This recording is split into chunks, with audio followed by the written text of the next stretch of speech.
This meeting is being live. Got it. Hello, ladies, here on Phoenix Rising Women's Group.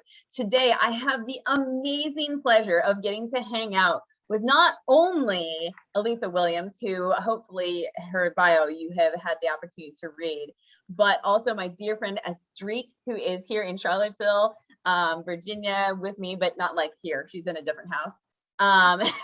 And she's been nice enough to pop up on here with us. Estreet does yoga and breath work, so if there's anything that you want to touch base with her later, you can. But Aletha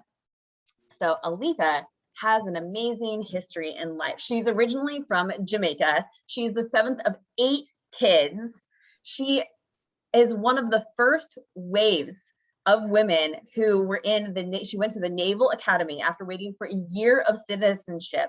And then she was able to be on one of the first waves of women on combat ships that are in a war zone. Okay, so before 1995, women were only allowed outside of the war zone as auxiliary, which is like supply lines, or in the hospitals. So she was one of the first waves of women that went through all of that, which I can't even believe, like how, like all the different things that would have been wound into that. And then after that, she had to kind of retire from the military after having been diagnosed with cervical cancer, and still, even though she had cervical cancer, had her second and last child. And then from there, like, she had a 20-year marriage, I believe it was, and then ended up being divorced after dealing with an extremely narcissistic partner.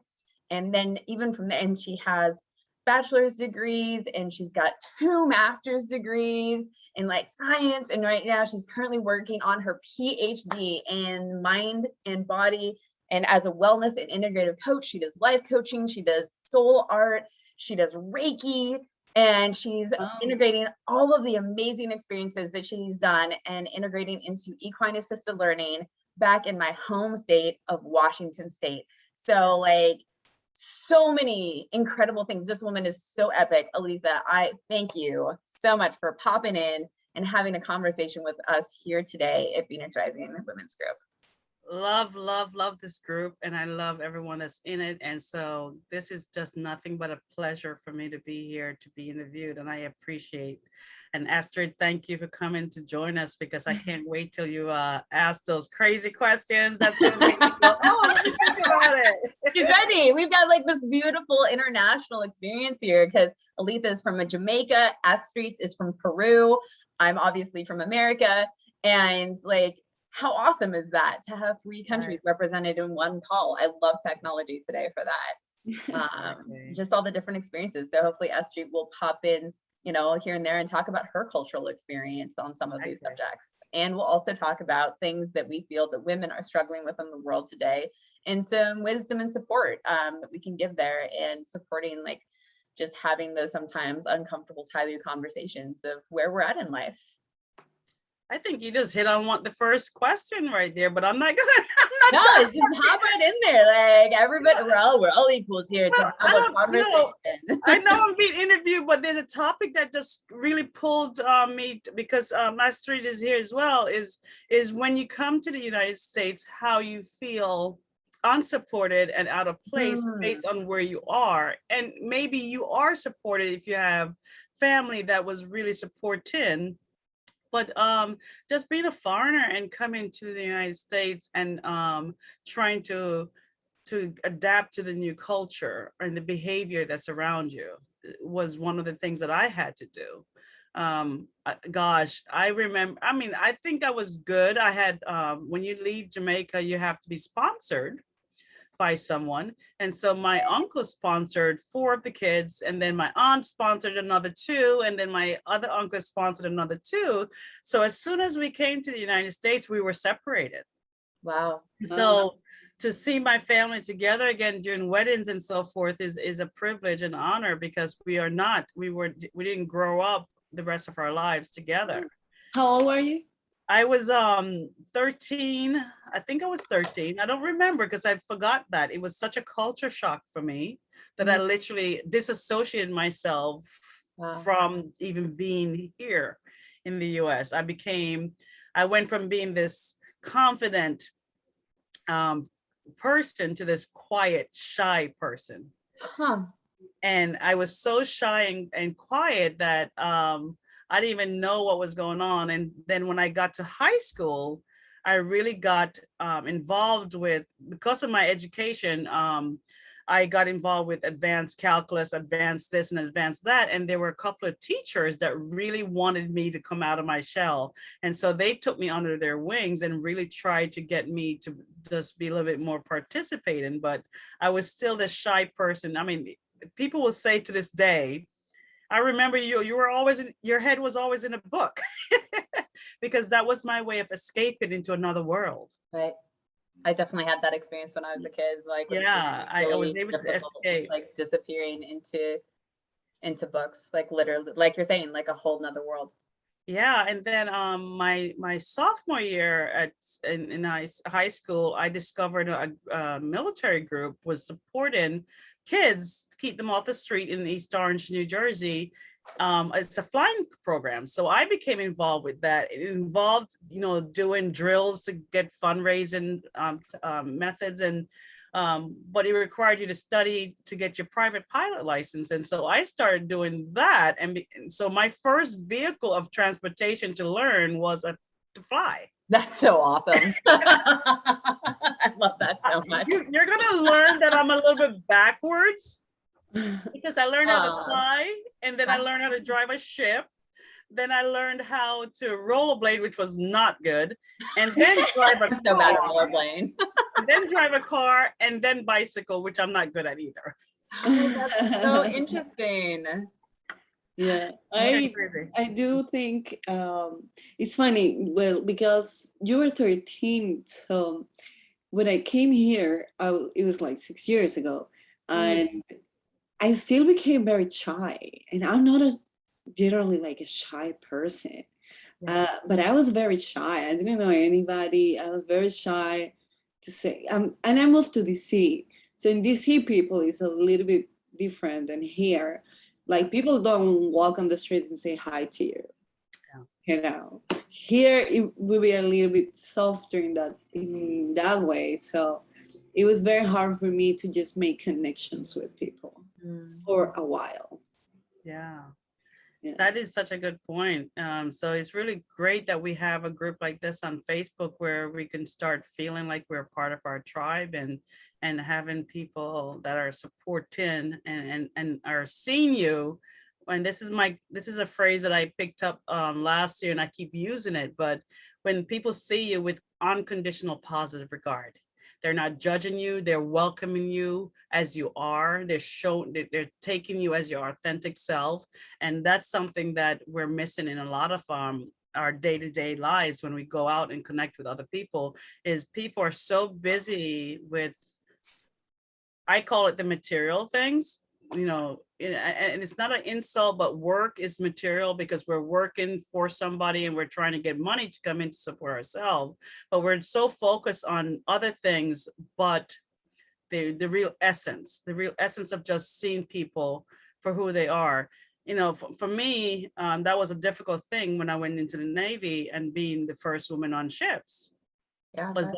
When I went there, I was trying to be inclusive to all the men that were there, like giving them as an audience to listen, to hear, to respect them. But as an officer, I expected a certain respect to come back to me, and it wasn't given back to me because I was this woman who, they've been on ships by themselves. Men have been on the ships by themselves for years, and here comes this woman. Not only is she young, but also she's a foreigner, and she's Black, and she's an officer. And so I had all these strikes against me when I became the first, when I went to my ships. And so it was I immediately hit a wall, and had it not been for my faith in how my family, but my mom brought me up, my faith in God, I really don't think I would have made it. Because with the faith that I had, it says, all things are possible through him who I think it says who comforts me. So that's what I did. And so I just focused and prayed, and I got there was a gospel group there that wanted to sing, and so I that was the only group that I attached myself to, and I started joining the gospel choir group on the aircraft carrier, which was the first ship I went on. And with that just carried me through, despite all the contrasts. I like to say problems are not problems, they're contrasts. They're contrasts into what you want. They're contrast to who you want to be and show up as. And so despite all the contrasts, I was still able to make it through that first ship. Oh my Lord, it was horrible. Yeah, I was going to ask you about that. Like, how many women were on the ship with you? So I think 4. So that was the aircraft carrier that housed over 500 people, 1,000. I mean, you have the aviation department. So you have those people that they fly on. And so you have an entire department of aviation crew with their aircraft and their helicopters and so forth, and their crew. And then you have the ship's crew. And so the ship's crew, there were only 4 of us. And even on the aviation crew, there were no females there. So it was just 4 females on the aircraft carrier at the time. And it was good, because when you try to go into something that's new or introduce something new to an organization, there has to be rules set up for it. And so what was set up for us was these rules. There will be no harassment. You will respect them. You will do this. And if that's not being followed, then I have my chain of command or my superiors that I can go to and express how I'm feeling. And so there were a couple of times that I had to do that. The very first day. I was going to ask you, like, if you experience any sort of sexual harassment or sexual assault or like, The very first day. So when you go to the ships, we have something called hail and farewell. We say hail, goodbye to those that are leaving. I'm sorry, hail to those who are coming, and farewell to those who are leaving. Yeah. And so it's a little drink / luncheon or maybe dinner. And so it's the CEO and the captain and the executive officer pays for it. And so it's free food and free drinks. And so you go to this hail and farewell. And I met the Abraham Lincoln in the Persian Gulf. And so there was only one place that the nuclear carrier can go, which was Dubai. And so we pull in and we have to travel as 2 people together. We could not be by ourselves because we were in the middle of a war. And so Dubai was safe, but we had to be with a partner. So I went with my roommate to this hail and farewell. And was your roommate male or female? Oh, it had to be female. Had to be female. And on just a side note, my friend Jenny chirped in and she said, Aletha, you are a way shower, quote unquote, and a voice to be honored. Well, thank you. So one of the things about at the time when I was at the Naval Academy, and let me just back it up a little bit, we weren't even considering women in 1991 at all. And so at the Naval Academy, they kind of gave us, the students, a theory. What would it look like if we were to put women on ships? And so one of my papers that I had to write was, what would I do if women were to be put on ships? So my theory was we would have to take out a section of the weapons department and refurbish it for berthing. Where you stay, we call it berthing. So you would have to pull out a portion of the weapons area to facilitate a new space for women to be, because it has to be separate from the men. And so the weapons section that I selected for the carrier was forward. And so it was so good that when I showed up as an officer, that sure enough, that's what they ended up doing. They actually ended up taking out a weapons section and refurbishing it for our living quarters. And so it had two bunk beds. Yeah, 2 bunk beds. So there were 4 of us in one room. And then, so they had 2 rooms available for women. And so there were 4 of us in one room. And that was it until the other women showed up for the second room. But we were separated. We had our own shower, we had our own bathroom, and all separate from the men. And it had to be, the first wave of women to go on had to be women officers, because they can they could separate the officers from the enlisted. They didn't have a way to make a burden for the women yet. They needed to have more women, like Right. about 10 to 12, so they can separate the entire section out for them. So it was easier just to put officers on first, where only 2 officers, you can just put them up forward in officers' quarters and have a section for them. So that was what happened.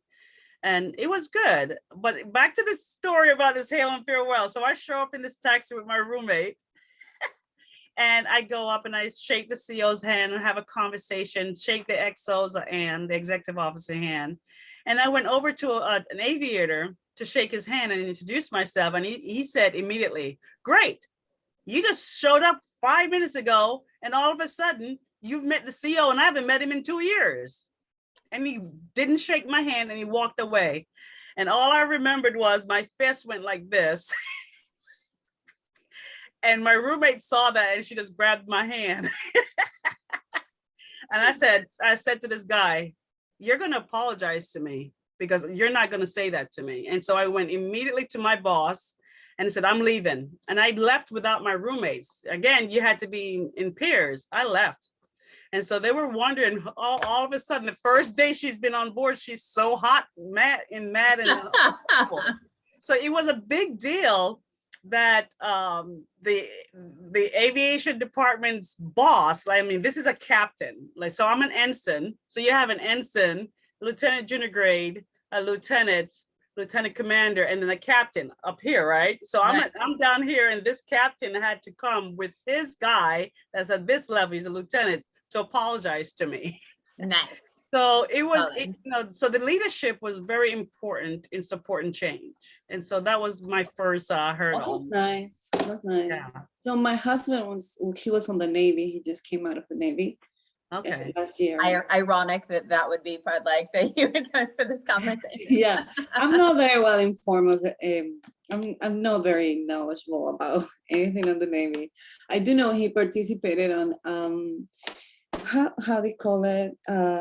It's like the group of people that help for in case if there's like the first contact in case there's like a sexual harassment situation or any sexual victim situation. Okay, yeah. So he was like involved in that. So he was telling me, so I know a little bit of what I can pick the things you're saying to me. And we have friends that are still in the Navy too, and that they actually, my husband does not go to the boat. He was never on the boat. Mm-hmm. He's a microbiology, so he's for like the medical. But we have some friends that they were in the chips, and so I heard stories. So I know something about it. Yeah, and, you talk about not knowing. That's very common. The spouses normally don't know because we don't bring our problems to home. When we go home, we want to just completely forget. So when we go home, we just really don't tell our spouses. But I was married to a sailor as well, so he knew, but I never spoke much to him about that stuff either because it was just work. Work is work and home is home. Yeah. No, for sure. And like being in that kind of environment and watching the different relationships and dynamics, right? What are some of the struggles that you saw come forth and marriages falling apart or dating and like integrity? What was that experience for you? Well, I have to tell you that, as soldiers, we are taught to compartmentalize. And so makes sense. If we compartmentalize and we go home and we have personal problem at home, we go to work, we don't even, we completely shut down that section, put it in a little box and say we're going to deal with it later. So when you come home, sometimes if you're not aware and mindful of that, some spouses might think that you're not talking, you don't want to be with them, you're not validating them, you're not listening to them because you've compartmentalized the issue and you haven't even dealt with it. And then you go to work and then you come back and oh my gosh, you have to try to deal with the issue now, and you're like, I forgot to even think about it. So some people, they tend to come home and they want to go, like most of my ex, he would just play games for 2-3 hours at a time to avoid even having a conversation. And so avoiding was easy because it was one of the things that I saw in my marriage. And I've seen in a lot of the other friends that I talked to was the avoidance is not trying to face the issue and try to deal with it. Yeah, I can totally get that. Sorry, can you say the word? Compartmentalize. That's okay. And they talk to me about it. I'm like, I don't care. You have to talk to me. What's going on? Clearly annoyed. Like, that's something that I do not get. It's very hard for me to understand. Well, just imagine. Let me take you on a ship, and it's the same thing as an Army person going out to the field, or a Marine Corps, or Air Force person going into their jobs or on an aircraft. You walk into that space, you have to be 100% present in what you're doing. You can't afford to have a thought distract you. You have to be present. And in order for you to be efficient and accurate, so for instance, one of my jobs was what they call a tactical action officer. As a tactical action officer, I go to sit in a chair, and I have a room filled with technicians, experts that are going to fire a weapon or detect something, detect the enemy, or listen to something, or whatever their job is. So they have all these jobs to protect the ship. Right. And so if you're not present, you are not able to say, oh, all of a sudden if something is coming at you, a missile is coming at you, and you were thinking about something else, and all of a sudden a missile come at you, you have to snap out of that phase first, and then think about the line of action steps that you've practiced. I mean, we practice and we practice and we practice until it becomes automatic to react to a danger. So if you have to think about, you're coming out of this thought of something personal, and all of a sudden something's coming at you, and you have to react to efficiency of reacting, and it takes a split second means a lot. A split seconds means the lives of everybody. So when we go to work, it's like we have to push it down. We have to just put it in a box and go. There were some times in my personal life that I couldn't push it down because I was married to a narcissist. And for me, of course, narcissists aren't diagnosed. But if you take a look at, if I filled out, and I filled out this survey about what narcissists do. I think I checked pretty much 90% of the list that was on it. This is what a narcissist do. Over 90% of that those items on the list were checked by me because of what he was doing to me. Yeah. I was, so he really pulled my energy away in sometimes. And so when I went to work, I really had to work hard to completely shut down. And because if anybody has experienced narcissism relationship, they really drained your energy, and they really, really affect you so much that your mind, your body, and your soul gets really drained. And so for me to go to work drained, that was a no-no. So here I am, drained, but have to be efficient. And so I had to kick in an extra energy, and you put that over time. So say a week, your body would be exhausted. Now imagine doing that for 20 years. The body will show you dis-ease from chronic stress. And that's one of the things that I suffered from. It was the effects of chronic stress and not dealing with separating myself from that person as he continuously drained my body, my mind, and my soul. And so when I got to that point where I went from running 15 miles to barely walking, and then walking with a cane, and then scooting my butt because I couldn't walk. Wow. I mean, it got really bad.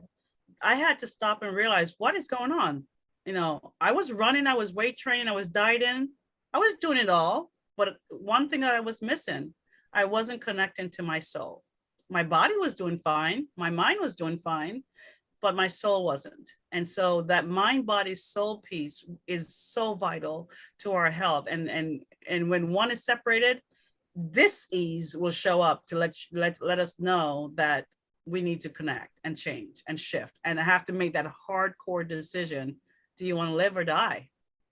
do you want to stay in a situation and die? Because it's a slow cancerous death, as we talked about cancer. But yeah, I was just gonna say, and like bringing that into you getting cervical cancer, and then you were pregnant with your second son.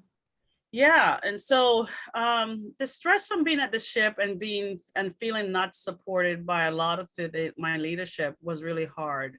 So that was a stress in itself. And then when I go home, the stress was there again. And so I was on both sides of the sandwich, I was stressed. And so I really believe all that stress built up in my body really caused me to have cancer. Through the studies that I've been doing with my PhD, chronic stress, anything over 30 days is chronic, right? So research is showing that what's going to happen when you don't feel safe? Your root chakra, and if anyone doesn't know about chakras or energy centers, there are, research is showing from Eastern medicine that we have 7 centers or portals, or energy portals in our bodies. Well, your root one is survival. Well, what happened to mine? I'm bone on bone in both hips. I had to do right hip replacement, a complete replacement 2 months ago, and the next one will be at the end of this year. I'm bone on bone in both knees. So your root chakra, your fight, your flight, the cortisol goes into that area. Well, if you think about, there was a research that showed, I think it was a polar bear. They were videotaping the polar bear. They need to tag the polar bear, just tag it, right? But the helicopter was scary and he felt afraid. So he started running. And so they tagged him and drugged him. No, I mean, they shot him and drugged him to put him to sleep so they can tag him. When he woke up, he still was running. So he was still in that fright mode. But when he realized that he was out of danger, he shook his body and then walked on back into homeostasis. And that study led many scientists to now discover that when we're stressed, it is so vital that movement and breath needs to be pushed through the body. Dancing. Exactly. So I started learning to salsa dance, and I can dance with the best, but I won't go on show and put on these little bikinis to dance. I'm not that good. But I can dance any salsa dance, any Latin dance, I can do it. And I also fell in love with the Brazilian dance. And so it's just been beautiful for me to learn to just move my body and really connect with my mind, body, and soul through dance and breath. That's so beautiful. And Aletha is going to start leading dance like once a week here on the Phoenix Rising Women's Group. So you'll be able to hop on there and dance with her when you want to. That's very Let's nice. do it. Yeah, I do a lot of breathing work, which I basically focus my breath work between passing from sympathetic to parasympathetic nervous system and learning how to change there. And I also focus a lot on corrective exercise, which is basically helping, like, for example, things like helping with your posture, so you can actually breathe and use your diaphragm the proper way. Yeah. And like all these things, mind and body, right? Yeah. It's all connected. So if my posture is like this, then I'm super stressed and I have all the stress accumulated here. It's going to be a little bit hard to connect and change that for me. So I work a lot of that with, I kind of mix like yoga, corrective exercise, breath work a lot. That's what I work a lot on. That is awesome. There's so many other types of breath works that are out there. There's prana, there's the kundalini kind of yoga breath work, there's a deep dive meditation. But what's so important is that we have to create movement through these energy centers so that when we have stuck energy, when we pick up these low vibrational energy, we need to move them out of our body. And when I say low vibration, everything is energy. And energy moves, so energy movement creates vibration. And so studies now showing, through quantum physics and all these other different studies that our vibration is so important. And so if we pick up low vibrational energy like fear, anger, depression, anxiety, our body, that low vibration, and if it's stuck in our body, it starts to get stuck. I mean, literally stuck, and you start to have stuff like frozen shoulder. You start to have difficulty breathing. You're starting to have what they call irritable bowel syndrome, because irritable bowel syndrome is when the doctor can't figure out what's going on. They say, oh, it's irritable bowel syndrome. Yeah, basically. It's undiagnosed and can't be solved. This issue. So why is that happening? Well, if you think about it, if you were in a your root chakra is not feeling safe and you need to survive, the cortisol goes into your system. It shuts down vital organs. It shuts down vital organs and only sends, not only, it will send a little bit of oxygen through the organs, but it will slow it down. Your metabolic rate will start to slow. Then it will send vital oxygen to places like your quadricep, your biceps, so you can run and go, so that's been natural since the day of time, even though we're living a very, what we call peaceful situation now, but your body still reacts to it. And so when it shuts it down, can you think about it? The human brain is the only brain that we know so far that can go through the stress response cycle at least 10 to 12 times a day. Imagine doing it stress all day, and you're releasing cortisol, you're releasing dopamine, you're releasing oxytocin, you're releasing all these hormones in your body, and then not doing anything to create movement. Where's on the system? Push it through. And so really important, the beginning of everything is breath. And Astrid, you hit the point right there. When you're not confident or you're stressed, you lean forward because you want to protect the vital organs. Yeah. And instead, when you are more relaxed and become aware of this, and you start doing breath work, you open up to receive better energy, better vibration, and so your heart opens up, and that's hitting receive and release. Yes. Yes. A funny story. I'll tell you a funny story. When I gave birth, I was waiting for Nate. He was a little bit late, but he showed up like 15 minutes. My birth was very fast. It was 2 hours. So I was like literally trying to hold till he comes, right? So he shows up, and they like telling me to push, and I practice all my hypnobirthing and like breathe it out, right? And then they're telling me, no, you have to push. And I was having a very hard time, and I'm like, I'm scared. And at the end, like I was able to give birth and everything. I'm like, what? You know what I was thinking? I'm thinking, my chakra. I don't want to bring my chakra. I don't want to. I know my perineum. I don't want to. Oh, wow. And I talked to Nate about it. And afterwards, and he's like, I knew exactly that you were thinking about that. I knew this. Because I'm looking, I'm like, I don't want to. It's good if the baby's going to break the chakra. That's what I kept thinking. Well, I have never heard of that before. Oh, Okay. I feel like we need to like snip that part out and just make it a meme. I think so. I think I'm gonna sketch that for you. I am literally gonna make that a comic for you. And It's gonna be amazing. I'm writing it down. Look at me. Yeah, it's like, If you guys don't know, I'm an artist. I'm a self-made artist, and so I like doing paintings for people and send it to them. So I'm gonna have to figure out how to make this for you. yeah, you just rewatch the video and then like freeze frame Astrid's face. Yeah.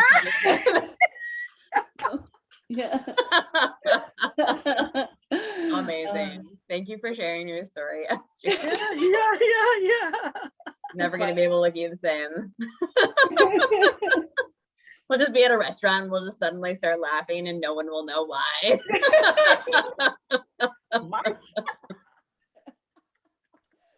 Oh gosh, we have some more stuff to make you laugh. It's so, it's Get so that. good. I mean, like, and you've had 2 kids, Aletha. Like, do you have any interesting stories from your birthing experiences? Oh yeah, the very first child, the doctor told me to pull him out, and I was like, you know, Jamaicans are very expressive, so when he said pull him out, I was like, so someone took a picture of that, and my eyes were like, and You're like, you want me to do what? Forward.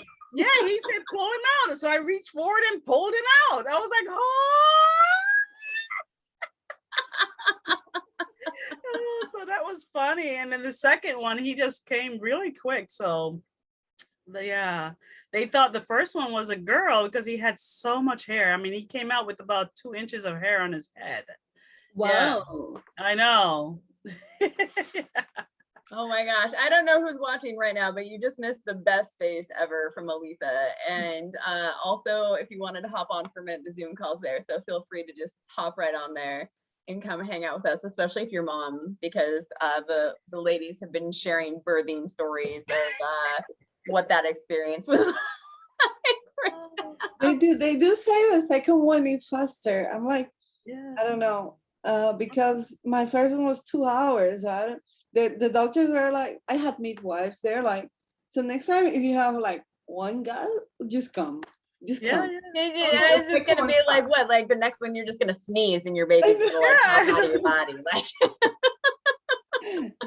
yeah. Oh, that's hilarious. Oh. Yeah. And then I'm so grateful. One of my friends, Hengi Hawk, is going to be hopping on with us hopefully on the 25th of August. And we're going to be talking about being a mom and breastfeeding and some of the social stigmas that are attached to breastfeeding and whether or not and within moms, like, because some moms really struggle with their children attaching and maybe they can't produce enough milk and that is like on a sacred level for us as women. What does that mean for you and like struggling with that whole experience, right? And some women have postpartum depression, and so we'll be diving more deeply into that conversation on the 25th. But if there's anything that you two would like to bring forward about that conversation, your experience with your children, happy to hold that space. I really wanted to breastfeed, and so I breastfed both kids, but for me, there was a lot of I won't say trauma, but there was a close enough, right? Close enough to that level of sadness that came with the second one. But the first child, I breastfed him until he was 18 months, and then I had to wean him in 1 week. So we were in Newport, Rhode Island, at my department head school, going to my 3rd shift. And I had to wean him on the drive back. So we're in this car and, stopping to feed him, or I go in the back and I'm literally feeding him like this, because at the time I didn't have a pump to pump in the car. And so we don't know I don't even know what happened to the pump. But anyway, we ended up doing that and trying to wean him away from me during that week. And then after that week, I left him to go deploy. And so I flew out to meet the Abraham Lincoln. And, to this day, my son will say, you left me. So when he's mad at me or angry with me, he'll say, you left me. And so the feeling of abandonment occurred because I didn't have the time to properly wean him and then go to work. So I had the privilege of having my last duty to serve in my last tour, as they call it, my last period in the military in Victoria, Canada. And I watched how they really honor the women there and giving them a good year. They can take up to a year off. Wow. And the men and the fathers. And so they really honor family. And so they don't, in the Navy, in contrast, it's 6 weeks. You have 6 weeks and then you go back to work. And so that memory for me was really difficult. And then for the second child, I had to have, because I risked having so when I went to the ship, that was when I was diagnosed with cancer. And I had to tell, when you're on ship, you're not supposed to be pregnant. And if you end up getting pregnant, you have to leave the ship before the end of your first trimester. Well, I was still on the ship, diagnosed with cancer, decided to have another kid. So I went to my CEO and said, hey, I need your permission to get pregnant. And he was like, brain just like exploding. Say, yeah, what? He was like, this, you're telling me you have cancer, you could die. And then you want me to have permission, give you permission to get pregnant because you're on my ship. He was like, go for it. So with that stress of getting pregnant, my doctors were, of course, thought I was crazy. So I had to deal with my doctor who didn't have any bedside manners. I actually was about to deck him too, because he was like, are you stupid? And I was like, you're going to apologize to me. So again, went through his boss had to come down with him and apologize. But I was like, I am not taking your degradation. I am better. I know who I am. And you are not going to talk to me like that. So that was one of the things that I really would love to talk about, is like, there's so many things that women struggle with. Yeah. And really knowing who you are and your self-worth and respecting yourself and not allowing people to cross some boundaries that affect your values and your belief system was something that I had from day one. My mom really taught us how to respect ourselves and really not, I mean, I had four, is it four? No, I had 3 brothers and 4 sisters. And so, you know, we had to learn to respect each other and each other's boundaries. And so I went into the military with this skill of knowing what my boundaries are, knowing what my belief systems are, and really respecting them. And so when contrast came and people came at me in a disrespectful manner, I was like, oh, no. But then what happens when you're at the other end of that spectrum, where you're doing all that and you have no control over what people are doing, i.e., as you saw what was going on with the officers killing Black people, Black men, not just Black people, but Black men. There was one reported Black woman killed the officer. But when you have no control, even though you're setting your boundaries. Yeah. And so I actually went through that scenario when I tried to divorce my narcissist husbands, because, you know, when you try to divorce them, everything about you is wrong. You did this, you did that. And so he actually built a scenario that, you're right, is fitting for a movie story. But because my kids are still young, I will not tell that story, because I need for them to develop their emotional intelligence and their cognitive development. Until they're adults, I won't tell that story, but it was horrible. So what happens when you don't feel like you don't have control? I think one of the biggest things that I learned through the process was my support group. I needed to make sure that I had someone there to really tell me who I was, because I lost sight of who I was. I started doubting this confidence. I started doubting my self-worth, and I stopped loving myself. Whoa. Yeah, stop loving myself. I don't even think I could even say I love myself until I started doing some inner work the past 2 years to say that. That was really hard. Can you say you love yourself? And if you can't say that, then we got some work to do. Yeah, for sure. And so that's why I actually went back to school for my PhD. I needed to figure out, why was these things happening to me? Why was I physically getting more and more disabled? Why was my mind saying all these things? I mean, there was a couple of times where there were suicidal thoughts coming in, and literally a very close suicidal thought. I mean, very close. And I recognized them and said, oh, no, I'm going to do this and this and this to get out of it. But the fact that those thoughts were allowed to sit in my body caught me off surprise. And so having my support system was really important. And then really, really being honest with myself. What was I going through? And that was really hard, because I was denying, I was detaching from the issue and trying to hide from friends until they realized, oh, no, you're not.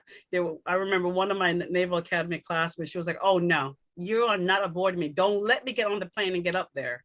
So to have that kind of support and to have someone to hold space for me was really important in getting me well again. That is really beautiful. I so appreciate you vulnerably sharing that story, Aletha. Yeah.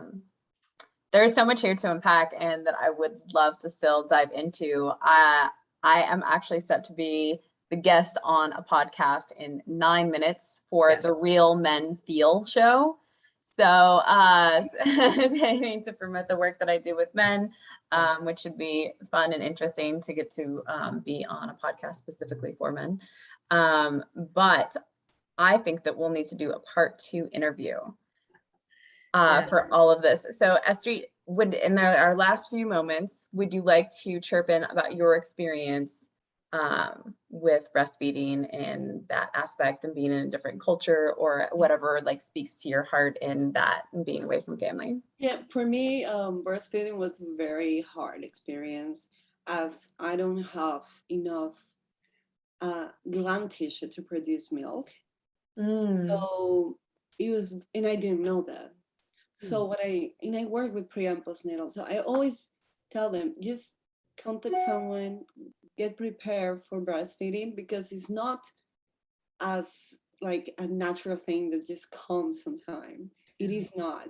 And sometimes you don't know what's happening, right? And for me, it was a very, very hard thing to do.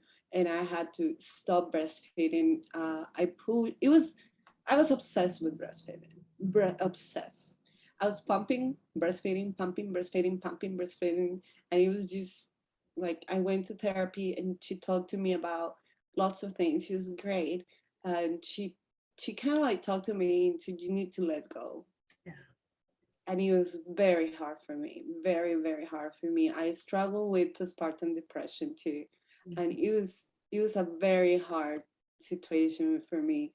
It's sometimes very hard to talk about too, but I just advise people to sometimes just get informed. Like I always feel that if I would have known about the gland tissue and something, because it's something that you can actually realize, like someone can tell you about it just by looking at you and checking. And if I would have known that, maybe I would have been able to prepare. Well, there's so many if, right? But more mentally prepared just by knowing and getting the resources and yeah. Instead of struggling so much, it was just so hard for me. It was very hard for me.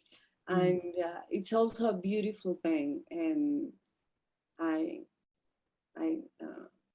just hope it's something that is more out there and people can get more information about it. Yeah, I really appreciate you vulnerably sharing that, Estri. And for people out there, for women to understand that it doesn't make you less of a woman to struggle with breastfeeding. It is very hard. It's so much guilt that you feel, so much. It's painful. It's very painful, but you get over it. If you're going through it, you will. Yeah. Yeah. Thank you so much for that, Estri. Okay. Yeah. Aletha, is there anything that you would like to share in our last few moments before we need to close up? And we'll definitely do a second one because there's just, I'm very honest and like there's so much more that we have not had the opportunity to dive into that I would really love to. But I really think with anything that I call contrast, I call contrast, but we call issues or trouble. I really encourage people to know that social support is really important in our wellness, and our wellness is very important to our mind, body, and our soul.